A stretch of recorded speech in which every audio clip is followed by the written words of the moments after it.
Hello again. I got to believe that once that special committee gets formed, they'll probably receive a whole slew of redacted documents in regard to Benghazi. Now you have to ask yourself a question. Why would any documents have to be redacted? Well, what they're going to tell you is for national security reasons. That's what they're going to tell you. And the reality is, the only reason that they're going to redact certain pieces of information on those documents is to hide their guilt. Nothing else makes any sense. You know, Congressman Jason Chaffetz was on Judge Jeanine on Fox, and he had said that they're now receiving documents that are identical, except they're not identical. Changes have been made to one and not the other. How is that possible? You think maybe this administration has something to hide? And you know what's really sad? They did what they did to minimize any negative connotations towards this joke that stole the Oval Office for a second term. Benghazi was just prior to the presidential election. Obama kept saying that al-Qaeda is decimated. Bin Laden is dead and al-Qaeda no longer an issue.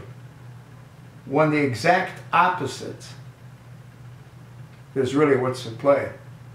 I don't believe that Bin Laden was ever killed either. That's why they disposed of his body at sea. But that's a whole different story. There's nothing that you can believe that this administration tells us to be anything other than a lie. What's amazing is that federal judges go along with the game that they're playing.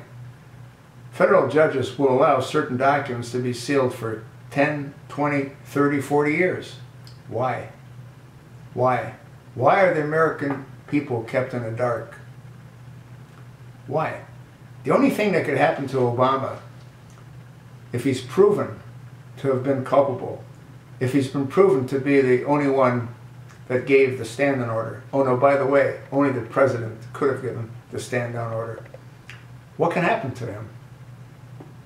Who's going to charge him with a crime? Nobody. As long as the Senate's controlled by these whacked-out Democrats, impeaching him would be a total waste of time. What has to happen is that the Senate has to go 2/3 majority to the Republicans, as does the House of Representatives.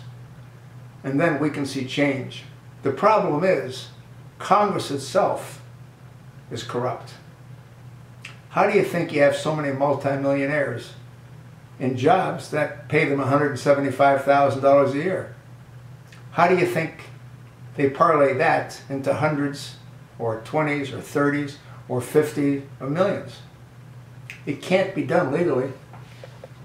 So that tells you that it's done illegally.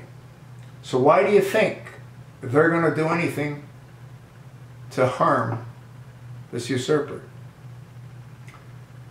If they would have a long time ago. We'll see, folks. It'll definitely be interesting.